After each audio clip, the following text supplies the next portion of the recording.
요즘에 우리는 이 산수교회는 지금 재미있는 성경 연구를 계속해서 하고 있어요. 너무 재밌어요. 다니엘서 12장 11절에 있는 매일 드리는 제사가 무엇냐에 대해서 우리가 서로 연구를 하고 이걸 발표를 지금 하고 있어요. 어제는 우리 김형훈 전사님이 발표를 했고 오늘 또 제가 조금 더 하도록 하겠습니다. 다니엘서 8장 11절을 한번 보겠습니다. 다니엘서 8장 11절.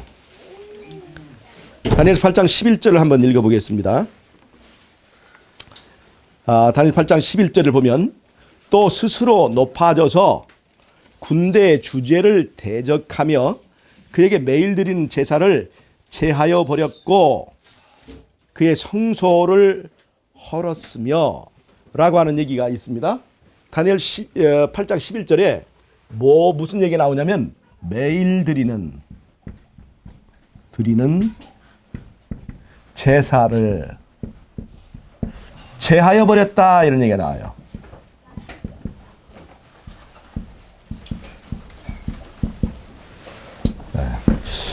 이 작은 뿔이 매일 드리는 제사를 제하여 버렸다라고 하는 이 뜻이 뭐냐, 이 매일 드리는 제사가 뭐냐, 이거에 대해서 우리가 이교주의냐 그 다음에 그리스도의 성소봉사냐, 이거에 대해서 지금 우리가 논의를 하고 있습니다. 이교주의라고 하게 될 때에 여기에 잘 보세요. 11절 보면 그것이 하늘 군대에 미칠 만큼 커져서 10절에 군대와 별 중에 몇을 땅에 떨어뜨리고 그것을 짓밟고 11절 또 스스로 높아져서 군대의 주제를 대적하며 그에게 매일 드린 제사를 제하여 버렸고를, 만약에 이것을 이교주의를 제하여 버렸고 하면 예수님에게 좋은 거잖아요. 그러니까 이것을 이교주의라고 적용하지 않고 우리가 지금 재림교회는 보통 그리스도의 성소 봉사로 적용하고 있어요. 그런데 여기서 제하여 버렸고라고 하는 이 말의 원어가 뭐냐면 히브리 말로 룸이라고 하는 말이에요. 룸이라고 하는 원어를 사용해요. 이 히브리 말로. 근데 이 룸이라고 하는 원어가 어떤 뜻이냐면 높이다, 그런 뜻이 있어요. 높이다라는 뜻이 있어요. 그러니까 높인다고 하면 그리스도의 성소봉사를 높인다 이렇게 적용하면 이건 예수님에게 나쁜 것이 아니잖아요. 그러니까 여기서 맥이 끊어지는 거예요.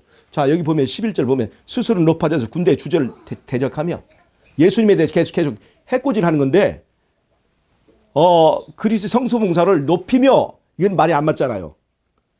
높인다 할 때는. 그래서 이것이 뭐냐면 성소봉사가 아니라 이교주의라고 하는 것으로 우리가 이해를 해야 된다 하는 거예요. 그것이 우리가 재림운동할 때 재림운동을 하던 그런 선구자들이 이렇게 해석을 했습니다. 이 높이, 아까 제하여 버렸다는 말의 원어적 뜻이 높인다는 그런 뜻이 있어요. 그런데 저는 이것을 이제 그리스도의 성소봉사라고 지난번에 설명을 했지 않습니까? 그런데 이걸 잘 보셔야 돼요. 이 제하여 버렸고라고 하는 뜻이 정말 높인다라고 하면 이것이 이교주의가 맞아요. 그런데 이 제하여 버렸다라고 하는 원어인 룸이라고 하는 뜻은 높인다는 뜻만 있는 것이 아니라 높이다, 들다, 들어서 옮기다, 그런 뜻들이 있어요. 그러니까 뭔가를 아래서 위로 이렇게 위로 하는 운동이에요. 그러니까 위로 바치다, 헌신하다, 들어서 옮기다, 그런 뜻이 있는 거예요. 그러니까 제하여 버렸고라고 하는 이 말만 가지고는 반드시 높인다 또는 제하여 버렸다 이렇게 말하기는 어려운 것이 바로 룸이라고 하는 단어라는 거예요. 그래서 이제 이렇게 이 룸이라고 하는 단어의 뜻이 여러 가지가 있기 때문에 이것이 정말 어떤 뜻을 말하는 것인지를 알려면 이것과 같은 사건, 같은 얘기를 하는 다른 표현들을 우리가 볼 필요가 있다는 겁니다. 자, 다니엘서 8장 11절에는 매일 드리는 제사를 제하여 버렸다 이렇게 표현을 했습니다. 근데 12절에 보면 백성과 매일 드리는 제사가 그것에게 붙임바 되었다. 자, 12절에 뭐라고 그랬어요? 붙였다 그랬어요. 붙였다. 붙임바 되었다. 이 붙임바 되었다는 것은 주어졌다는 겁니다. 영어로 하면 given이에요. given. 주어졌다. 그에게 주어졌다는 얘기예요. 그러니까 이 붙임바 되었다는 말로 보면 이것이 제하여 버렸다가 맞는 것 같습니까? 높이다가 맞는 것 같습니다. 그에게 주어졌단 말이에요. 그러니까 매일 드리는 제사가 그 작은 뿔에 주어졌다 이 말이에요.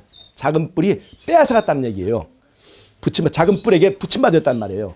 그래서 이것은 그리스도의 입장에서 보면 제하여 버린 것이 맞다고 하는 거예요. 자, 그 다음에 또 13절을 보면 8장 13절을 보면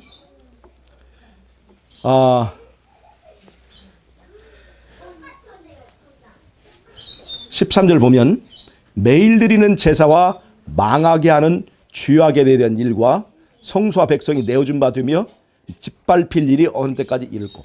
그러니까 여기 문맥을 보면 성소와 백성이 짓밟히는 것들에 이렇게 포커스 맞춰졌어요. 특별히 여기는 매일 드리는 제사를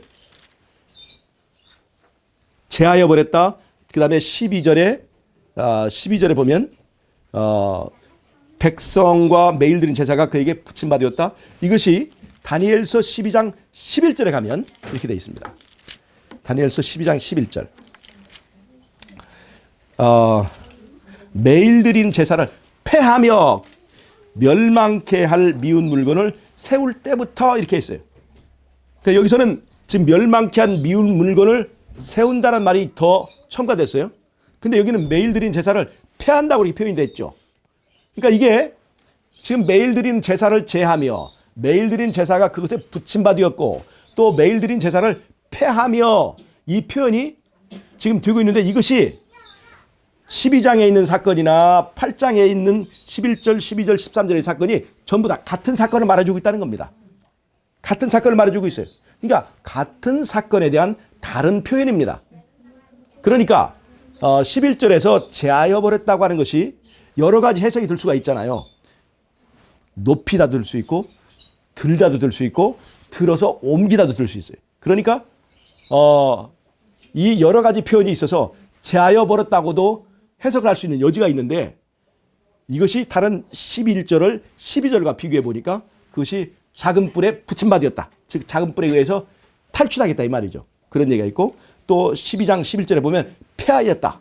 이런 얘기가 나와서 이런 얘기들을 비교해 볼 때에 이 제하여 버렸다는 뜻은 높인다는 뜻이 아니라 빼앗아갔다. 제하여 버렸다. 폐했다. 그렇게 보는 것이 맞다고 하는 것입니다. 같은 사건을 말하는 것이기 때문에. 자, 그런데 저는 이것을 매일 드리는 제사를 폐하며 12장 11절 멸망케 할 미운 물건을 세울 때부터 그러니까 이 두 개는 관련이 있어요. 적어도 이것이 시간적으로는 동시에 일어나야 되는 거예요. 동시에. 왜냐하면 그때부터 1290일이라는 기산점이 되기 때문에 그래요. 매일 드린 제사를 폐하는 사건과 멸망케 할 미운 물건을 세우는 것이 서로 다른 시간에 이루어지면 1290일의 기산점을 잡을 수가 없잖아요. 즉 두 개의 사건이 두 개의 이야기가 하나의 사건이거나 동시에 일어난 사건이라는 거예요. 자, 그런데 여러분 12장 11절에서 멸망케 할 미운 물건을 세운다는 것이 무엇냐? 멸망케 한 미운 물건. 이것이 바로 예수님께서 마태복음 24장 15절에서 너희가 군대가 거룩한 곳에 서는 것을 보거든. 미운 물건이 예루살렘을 에워싸거든. 이렇게 말한 그 사건이에요, 이게. 멸망케 한 미운 물건을 세운다는 것이 예수님께서 말씀하신 대로 미운 물건이 거룩한 곳에 서는 거예요. 예루살렘에 에워싸는 거예요. 이 사건이 적용된 것이 AD 70년에 예루살렘이 멸망할 때 적용이 되었고 그 다음에 다니엘서 11장 31절에서 똑같은 표현이 있어요. 그래서 이것은 AD 508년에 적용이 되었습니다.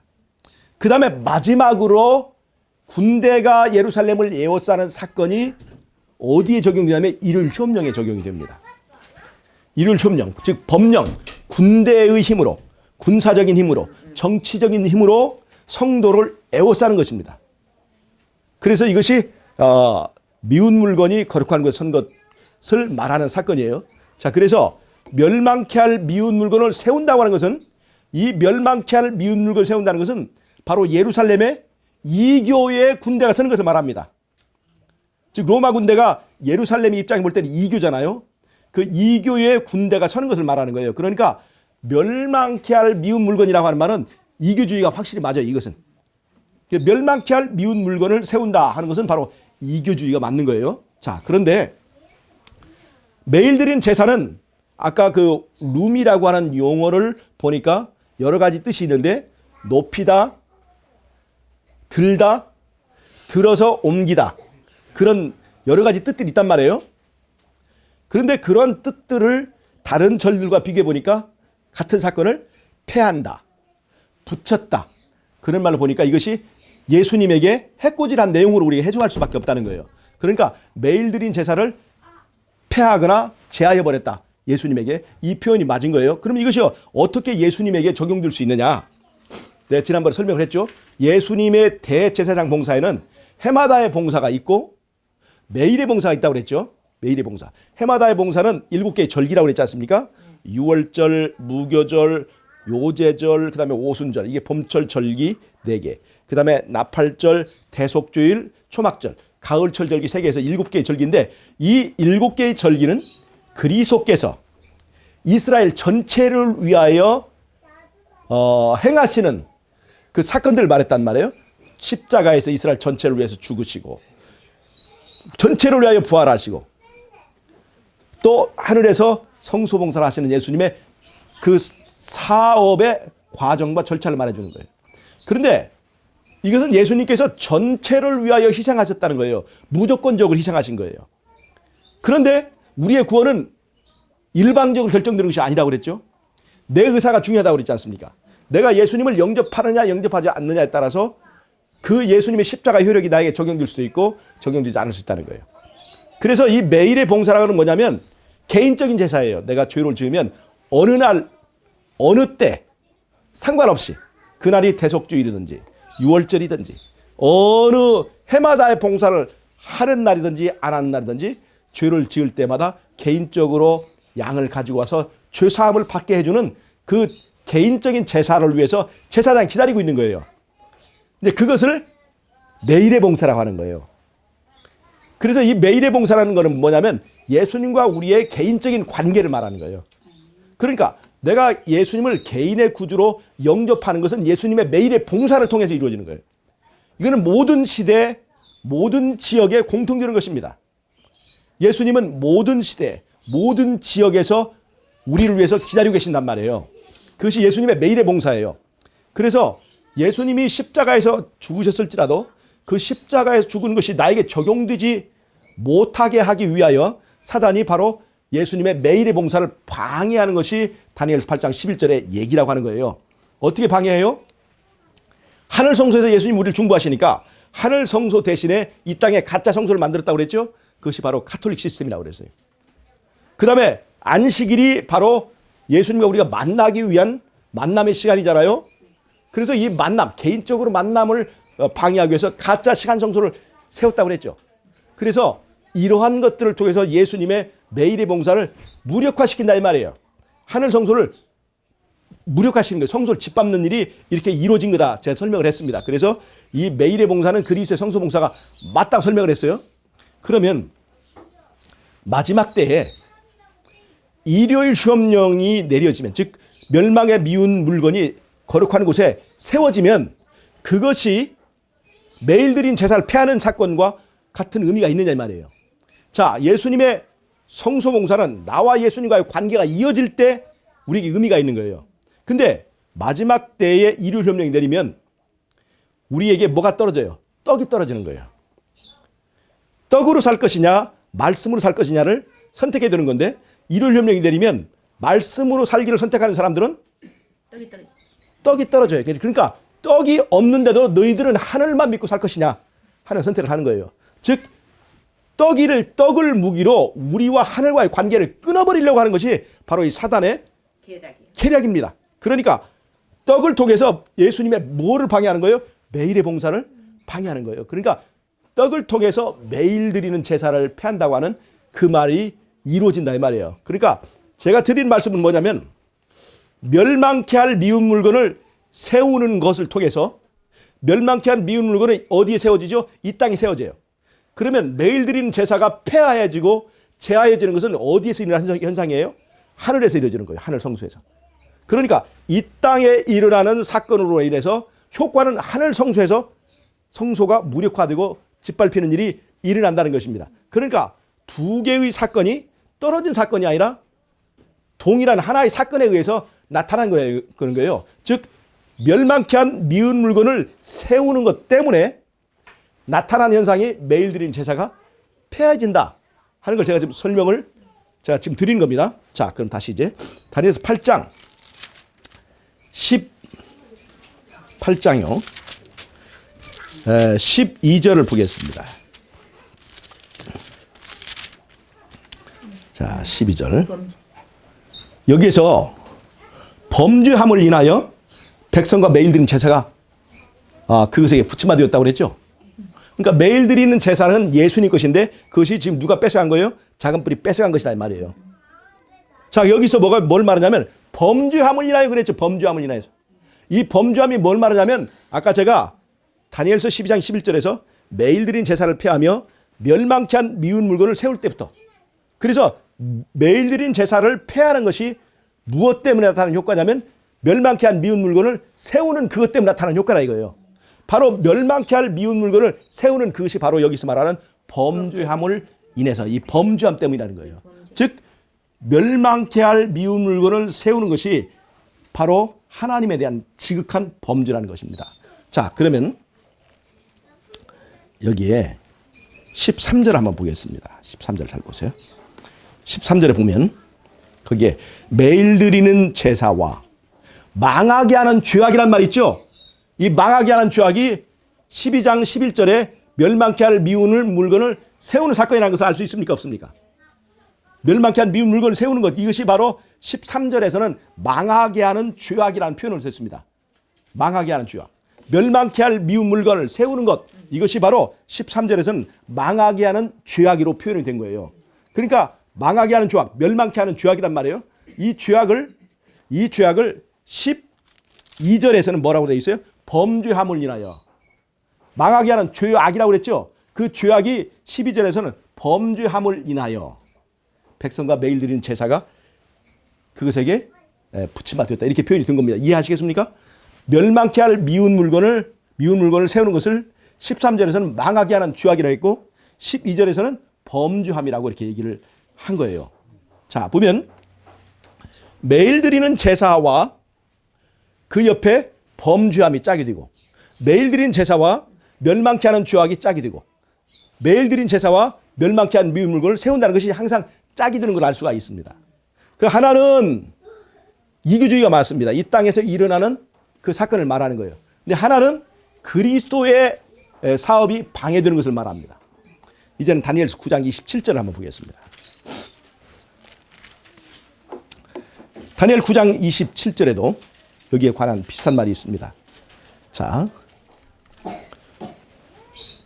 27절에 보면 그 중간에 그가 그 일의 절반에, 잘 보세요, 제사와 예물을 금지할 것이며, 아까는 매일 드린 제사를 폐한다고 그랬죠.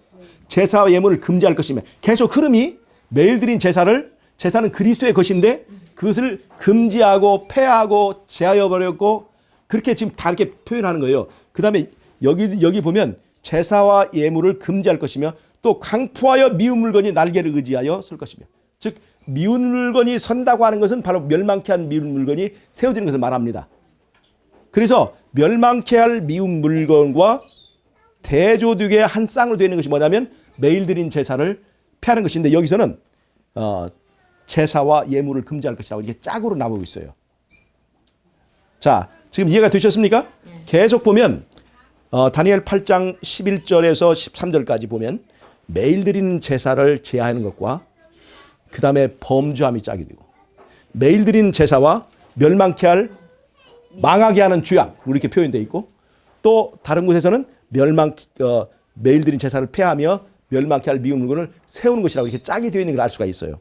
그래서 여기 9장 27절에도 제사와 예물을 금지하고 또 하나는 미운 물건이 날개를 의지하여 설 것이고 이렇게 짝이 되어 있어서 미운 물건이 날개를 의지하여 선다든가 미운 물건, 멸망케 한 미운 물건이 거룩한 곳에 서는 것은 이교주의가 맞습니다.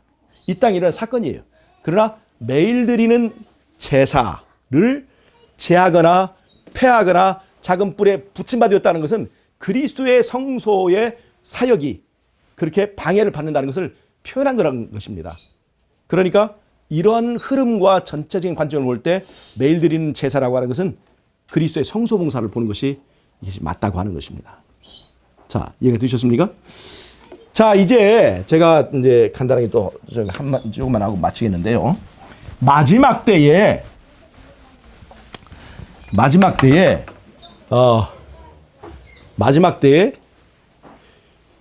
멸망케 할 미운 물건을 세우는 그때가 언제 무엇을 말하는 것이냐 하는 것을 우리가 정리하고 이제 마치려고 합니다. 멸망케 할 미운 물건을 세우는 것과 매일 드린 제사를 폐하는 것은 동시에 일어나는 사건이에요.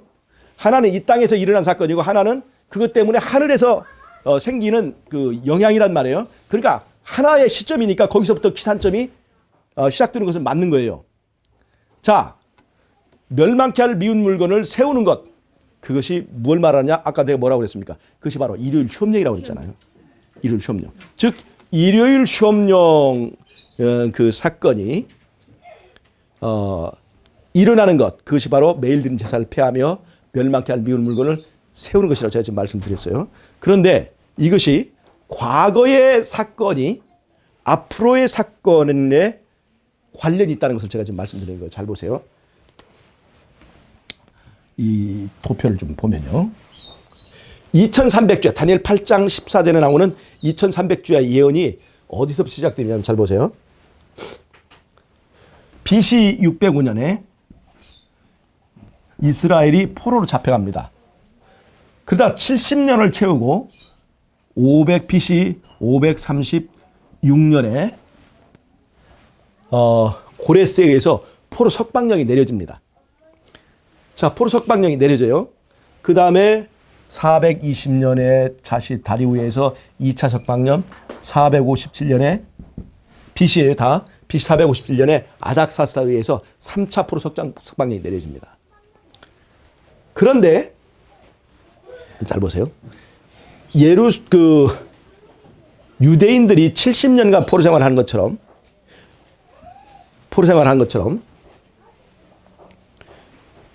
신약 시대의 이스라엘도 바벨론에 포로 생활을 합니다. 그것이 뭐냐면 1260년간의 기간이에요.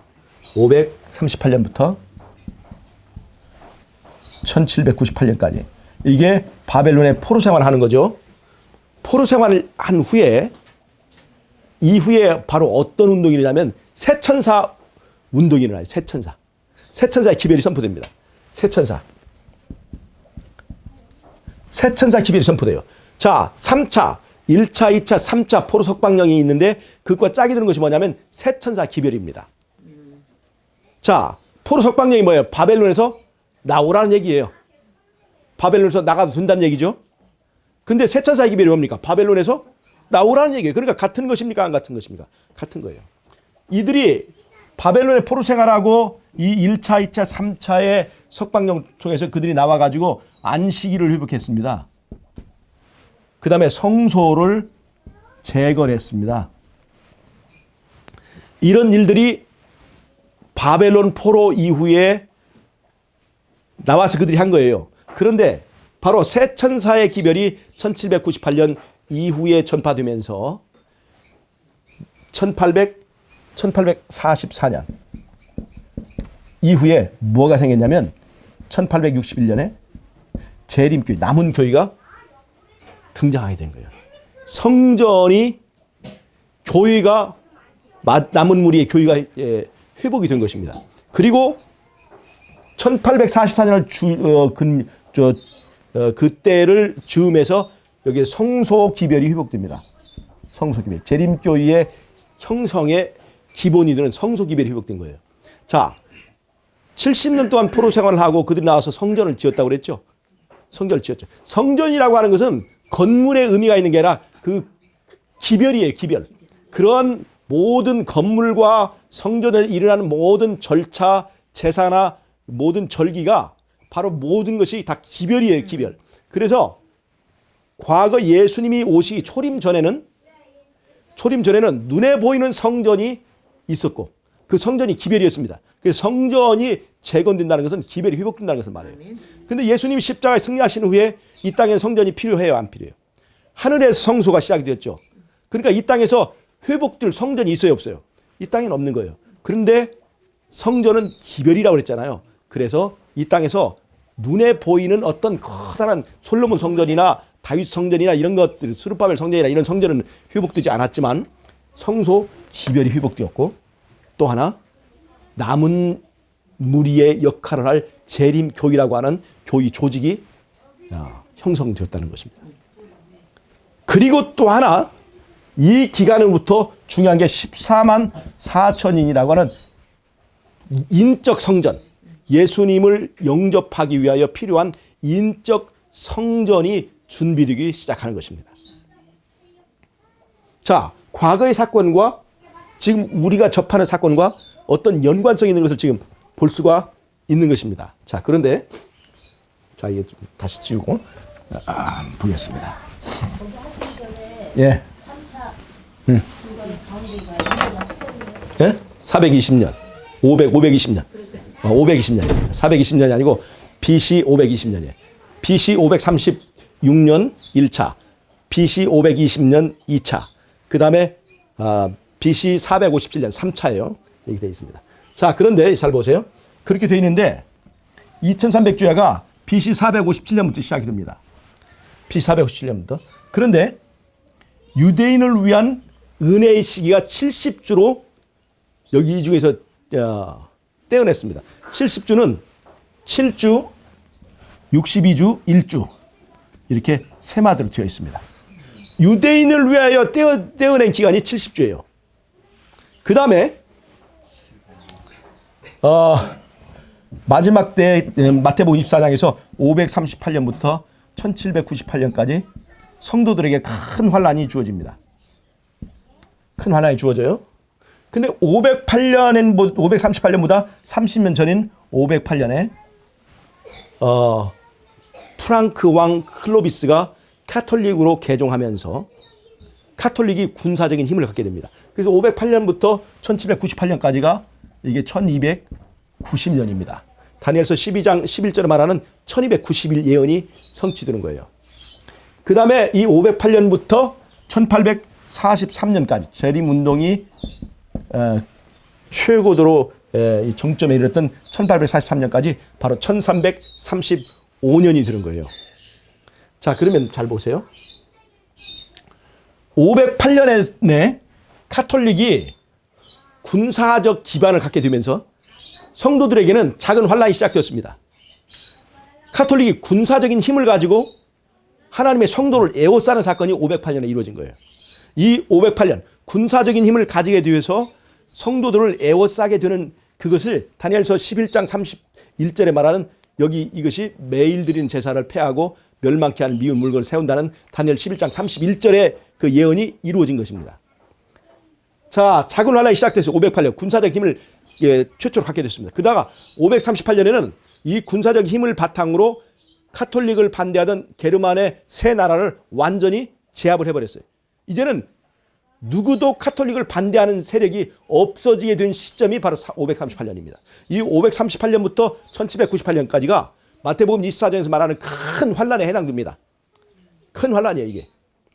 근데 큰 환란 후에 마태복음 24장에서는 환란 후에 즉 해가 어두워지며 1790년에 여기서 해가 어두워지면 이 끝에 해가 어두워지면 1790년, 1833년 별이 떨어지고 1790년 해가 어두워질 때 그날 밤에 달은 핏빛으로 변하고 이렇게 됐죠. 그 다음에 1833년에 별이 무화과 나무에서 별이 떨어지는 그 별이 떨어지는 유성우 사건이 이루어졌습니다. 하늘에 재림 징조가 이루어진 거예요.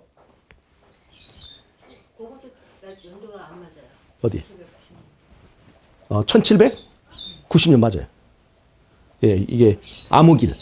아니 저기 78년 1900. 그 이제 완전히 70, 98년 뒤는 아니지만 그 즈음이라고 하는 거예요. 그 즈음에 1792년에 이제 암흑일이 시작되었고 1833년에 별이 떨어지는 그 유성 사건이 실현되어서 재림 징조가 이루어진 거예요. 자, 그러면 잘 보세요. 유대인들을 위한 세 마디가 있습니다. 유대인들을 위한 세 마디. 그건 무엇을 말하냐면 먼저 빛을 받은 교회에 대한 기간이 정해져 있다는 거예요. 먼저 빛을 받은. 유대인들이 그 당시에는 먼저 빛을 받았죠. 먼저 빛을 받은 유대인들을 위한 은혜의 시기가 세 마디로 되어 있다는 것입니다. 그래서 70주, 77은 490년이 주어진 거예요. 457년부터. 그래서 예수님 침례를 받은 것이 AD 27년이죠. 요거 이 시기에 다 이루어져요.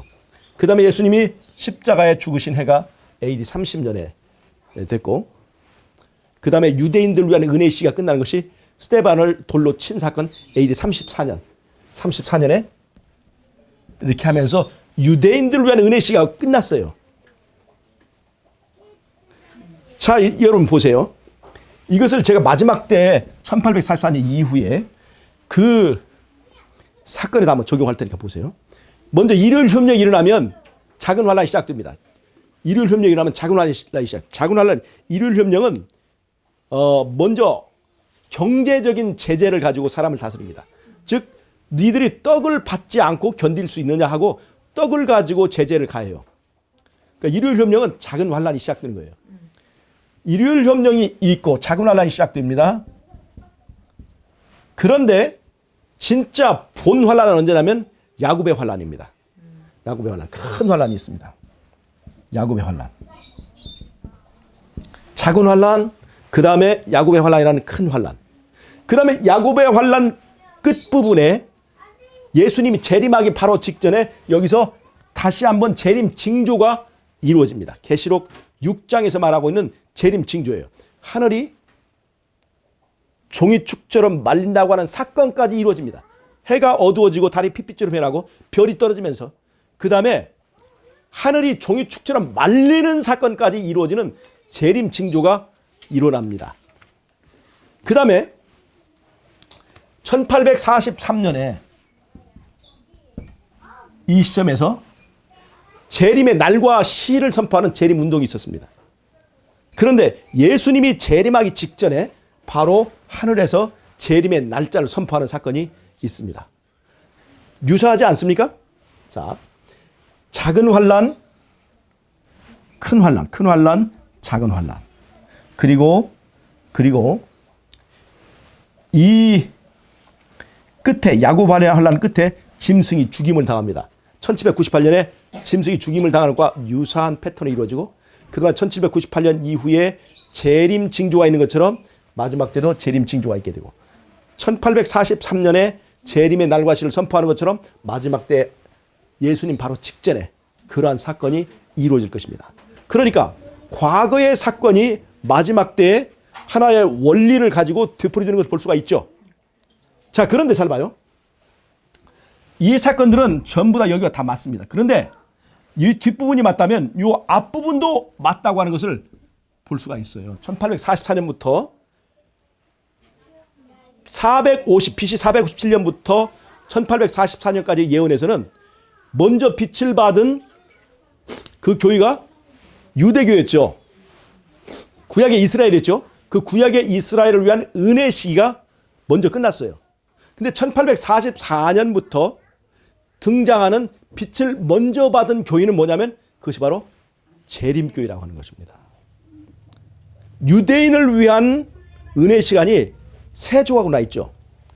7주, 62주, 1주. 7주는 예루살렘이 완전히 형성되고 완전히 회복되고 그 모든 시스템을 갖추게 되는 그 기간이 바로 7주입니다.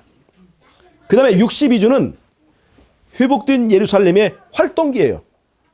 그 다음에 마지막 1주는 이스라엘을 위한 심판기입니다. 흔들림의 기간. 이 1주의 마지막 1주에 어떤 일이 있었느냐. 예수님께서 오셔서 침례받고 복음을 전파하기 시작했습니다. 교회가 흔들렸어요? 안 흔들렸어요? 교회가 흔들렸습니다. 예수님의 바른 기별에 의해서 교회가 막 흔들렸습니다. 알곡과 가라지가 나눠지기 시작했어요. 그 일주간이 바로 흔들림의 기간입니다. 그리고 그때에 성령이 이제 임했어요. 그런데 이렇게 세 등분돼 있는데 재림교회에도 보면 말이죠. 1844년부터 1861년까지 재림교회가 형성되는 과정입니다. 1844년부터 재림교회가 생긴 게 아니에요. 1844년에서 실망했죠. 실망하고 또 떨어져 나갈 사람 떨어져 나가고 다시 성경 연구를 해가지고 마지막에 남은 교회로 조직된 그 조직이 1861년에 재림교회가 조직이 됐습니다. 첫 번째, 유대인들의 성소가 회복되는 기간이 7주가 된 것처럼 재림교회가 형성되고 등장하게 된 그 기간이 먼저 있었습니다. 그 다음에는 재림교회의 활동기예요. 62주에 해당되는 겁니다. 활동기예요. 그럼 남은 것은 뭘까요? 이제 재림교회의 흔들림의 시기가 남은 거예요. 흔들림의 시기가 남은 거예요. 여러분 잘 보세요. 여러분, 일요일 협령이 먼저 나겠습니까? 아니면 재림교회의 은혜 시가 먼저 끝나겠습니까? 시기가 먼저 잘 보세요. 과거의 사건을 보면 일요일 협령에 해당되는 사건이 뭐냐면 예루살렘이 멸망하는 것입니다. AD 70년에 일어났어요. 자, AD 70년에 예루살렘이 멸망됐습니다. 예루살렘 멸망했는데 이 사건이 마지막 때에 일요일 협령과 같습니다. 자, 일요일 협령이에요. 그런데 이스라엘을 위한 은혜 시기는 AD 70년에 끝났습니까? 성전이 무너질 때 끝났습니까? 그 전에 끝났습니까? AD 34년에 끝난 거예요. 스테반이 돌 맞아 죽고 그 다음에 그 돌 맞아 죽기 때문에 복음이 땅끝까지 확산되게 된 그 계기가 된 것이 뭐냐면 바로 유대인들을 위한 은혜 시기가 끝난 겁니다. 자, 저를 보세요. 먼저 기별을 받은 무리들에 대한 은혜 시기가 얼마나 끈질긴가 보세요. 이스라엘에 므낫세 같이 극악한 왕이 있었습니다. 교회가 타락했죠. 그런데 은혜 시기가 끝났습니까? 안 끝났습니까? 안 끝났어요. 자, 이스라엘에서 이스라엘 사람들이 예수님을 못 박아 죽였습니다. 이것보다 더 악한 일이 어디 있습니까? 그런데 유대인들 위한 은혜 시기가 끝났습니까? 안 끝났습니까? 안 끝났어요. AD 34년에 끝났으니까 예수님은 AD 30년에 돌아가셨으니까. 그러니까 예수님을 못 박아 죽였는데도 유대인들 위한 은혜 시기는 아직 안 끝난 거예요. 그러나 결국에는 스데반을 돌로 치면서 그 다음에 그리스도인들의 핍박이 시작되고 잔인한 핍박이 시작되면서 그 핍박 때문에 예루살렘에 더 이상 있지 못하고 사마리아와 온 땅끝까지 흩어지면서 복음이 확산되게 되는 그 사건이 AD 34년에 있었습니다. 그 예정된 하나님께서 정하신 시간이 올 때까지는 타락했지만 은혜 시기가 끝나지는 않았다는 것입니다. 즉 교회의 은혜 시기는 타락했다고 끝나는 것이 아닙니다. 심지어 예수님을 못 박아 죽일 때까지라도 하나님은 참으셨다는 것입니다. 하나님이 정한 시간까지는. 그런데 여러분 잘 보세요. 그것이 일요일 협령이 일어나면 이 교회의 은혜 시기가 끝날 거라고 생각하는 건 착각이에요. AD 70년에 예루살렘 멸망했지만 예루살렘을 이스라엘을 위한 은혜 시기는 AD 34년에 벌써 끝났다는 것입니다. 누구만 몰랐어요? 유대인들만 몰랐어요.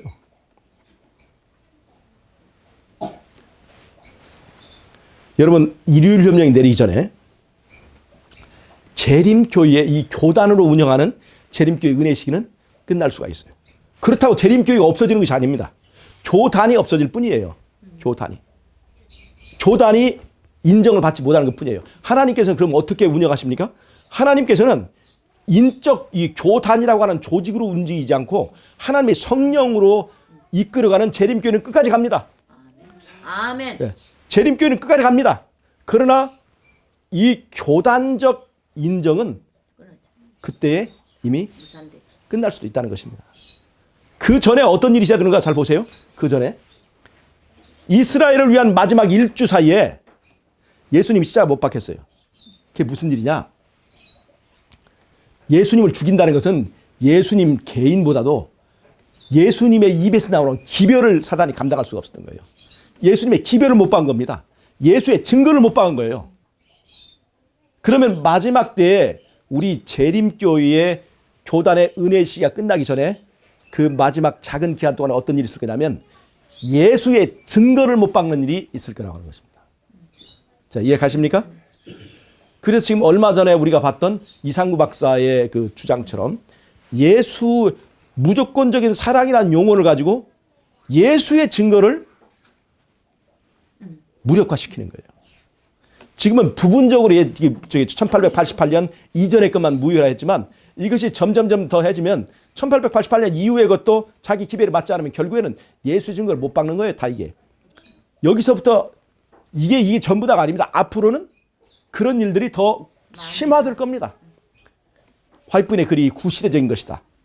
그의 선지자로서의 결함과 많은 것이 나타나면서 이 예언의 신을 못 박는 일이 하나의 흐름이 될 겁니다. 그러면서 이 재림교회의 은혜의 시기는 끝나가는 거예요. 자, 보세요. 재림교회가 다른 교회와 다른 점이 뭡니까? 2300주에 대한 그 기별인데 그것이 어디에 있는 거예요? 예언의 신에 있는 거예요. 즉 예언의 신을 부정해버리면서 우리가 다른 교회와 차별이 없어지는 거예요. 예. 정체성이 없어지는 거예요. 그럼 무슨 말이에요? 바벨론과 똑같아진다는 거예요. 그게 바로 바벨론화 된다는 것입니다. 즉 바벨론과 바벨론 교회와 재림교회가 차별이 없어지면서 바벨론이 이 재림교회가 바벨론화 되어가는 것입니다. 지금도 공간하기 어려워. 자, 우리가 얼마 전에 우리 재림교회가 이단이 아니다 라고 하는 그 연구 결과를 이 개신교에서 연구 발표를 했어요. 근데 우리가 이것을 마냥 좋다고만 할 수는 없습니다. 물론 긍정적인 면도 있습니다. 우리가 긍정적인 면도 있지만 이게 보세요. 우리를 이단이라고 아니라는 것은 뭐냐면 너희나 우리나 다 똑같다는 얘기거든요. 이것이 무서운 함정이 될 수 있어요. 너희와 우리가 다 똑같다. 이건 우리는 그들과는 분명히 달라요. 그래서 우리는 이단이야 맞아요. 이단이 맞는 거예요. 우리는. 그들의 입장에 보면 이단인 거예요. 그런데 똑같다고 하는 것을 너무나 환호를 하는 것은 우리로서는 이게 합당한 태도는 아니라고 봐요. 정치에서 우리가 물론 우리는 정통이에요. 성경적으로 보면 정통입니다. 이단이 아니에요. 그러나 그 사람들이 이단이 아니라고 하는 것은 뭐냐면 우리와 똑같다는 얘기거든요. 아멘이요. 근데 우리는 똑같아서는 안 되는 거예요. 그들과 다른 기별을 가지고 있고 다른 이 선물을 가지고 있습니다. 그것이 바로 예언의 선물이고 예수의 증거라고 하는 것입니다. 그 다음에 보세요. 개신교에서 우리와 똑같아. 그러니까 차별되게 행동하지 마라. 그럼 우리가 그 사람들 향해서 금방 우리하고 똑같은 형제라고 했는데 너희들은 바벨론이야 말할 수 있어요 없어요? 바벨론에서 나오라고 말할 수 있어요 없어요? 그게 참 좋은 것도 좋은 것이지만 이게 사실 우리가 그들한테 우리한테 그렇게 친절하게 하고 너희들 이단이 아니고 우리 형제라고 하는데 우리가 바벨론에서 나오라는 기별을 못 외치는 거예요. 그래서 이게 우리가 지혜롭게 해야 됩니다. 좋은 면이 반드시 있습니다. 좋은 면이 있어요. 왜냐하면 편견을 가진 사람들 때문에 복음을 전하지 못하게 되는 그런 상황에서는 우리와 같다고만 해주는 것도 도움이 될 때가 있습니다. 그러나 이것 가지고 마냥 좋다고 볼 필요는 없습니다. 우리는 그들과 분명히 다른 것이 있기 때문에 그래요. 우리가 분명히 다른데도 불구하고 그들과 똑같아지는 것은 그게 바로 바벨론화 되는 것입니다. 그렇게 되면서 우리의 은혜 시기가 끝나가요. 지금 교단적 은혜 시기가 끝나가는 거지 재림교회가 끝나는 것이 아닙니다. 이 재림교회 남은 교회는 끝까지 이어져 갑니다. 그 다음에 14만 4천이 형성되면서 그 14만 4천은 교단이 운영하는 게 아니라 하나님이 직접 운영하는 겁니다.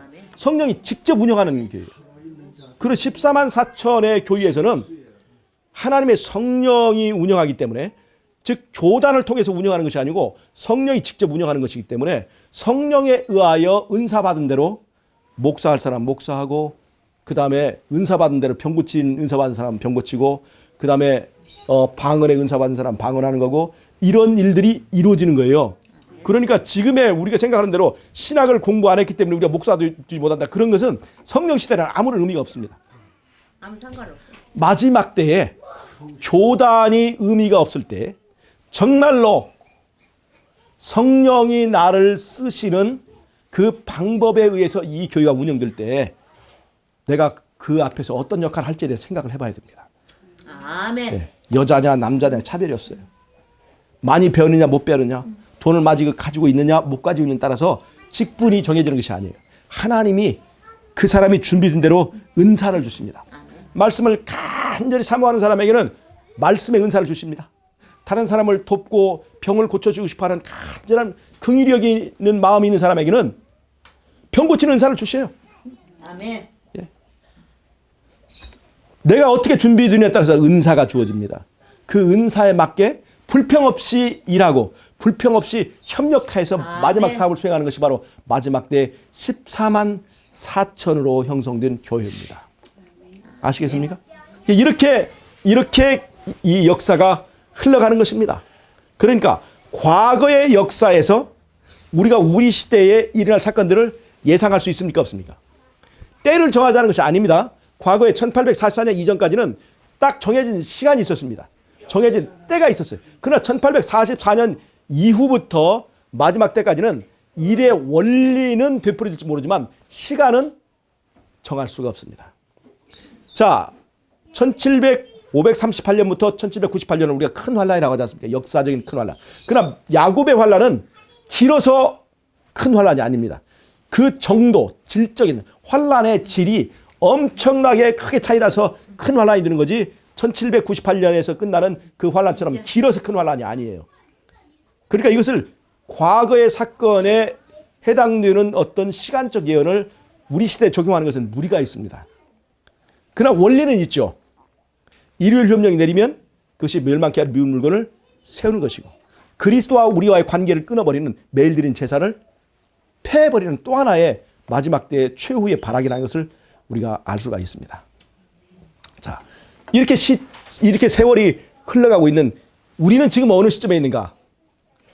지금 이 재림교회는 큰 외침, 재림교회 안에서, 즉 세상을 향해서 큰 외침은 계시록 18장의 사건에 쓰이지만 먼저 재림교회 안에서 큰 외침과 흔들림이 일어나게 되어 있습니다.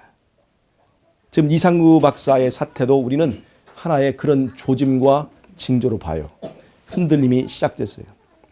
내가 어떻게 준비되느냐에 따라서 홍영선 씨 같은 사람에게도 빠질 수가 있고 이상구 박사 같은 우리에도 빠질 수가 있고 그 위에 또 여러 가지 문제가 있지 않습니까?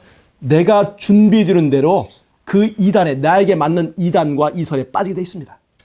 근데 살펴야 돼요. 우리 자신이 정말 하나님 앞에 정직하게 바로 서지 않으면 사단은 나에게 딱 맞는 맞춤 이설을 준비하고 있다는 것을 아셔야 됩니다. 흔들리는 때예요. 흔들리는 때라는 것은 곡식과 알곡이 착착착 준비된 대로 단으로 이제 묶여지는 시간이라고 하는 것입니다. 아멘. 엄숙한 때가 아니겠습니까? 아멘. 내가 정말 재림교회의 은혜 시기가 끝나기 전에 바른 기별로 준비되는 것이 필요합니다. 물론 사도 바울 같은 이는 말이에요. 사도 바울 같은 이는 이스라엘의 은혜 시기가 끝난 이후에 개종했습니다. 스데반을 돌로 치고 그 다음에 이후에 다메섹으로 가다가 개종했으니까요. 이스라엘을 위한 은혜 시기가 끝난 후에 개종했어요. 이건 있을 수 있어요. 교단적 역할은 인정되지 않지만 개인적으로 이제 그 그리스도를 영접하는 일은 누구에게나 다 허용이 되는 것입니다. 그래서 재림교회에 대한 은혜 시기가 끝났다고 해서 재림교인들은 그때 다 구원이 다 결정나는 것은 아니라는 거예요. 그걸 우리가 이해를 하면 좋겠습니다. 자, 오늘 그래서 제가 매일 드리는 제사를 폐한다고 하는 것의 의미를 제가 오늘 말씀을 좀 드렸습니다. 우리가 이제 우리 산수익 교회는 이 말씀을 연구하고 토론하는 것을 이상하게 생각지 않습니다. 그래서 우리 김영은 전사님이 이렇게 연구한 것도 발표하고 또 저는 또 거기에 또 다른 얘기를 또 해서 이렇게 연구하면서 우리들의 나가야 될 방향을 올바로 찾는 그런 과정이 될 수가 있습니다. 그래서 여러분들이 말씀을 개별적으로 잘 기도하면서 또 연구를 하시길 바랍니다. 우리는 역사적으로 중요한 시점에 서 있다는 것을 다시 한번 생각하시면서 오늘 말씀을 마치도록 하겠습니다. 아멘. 감사합니다. 기도하고 마치겠습니다.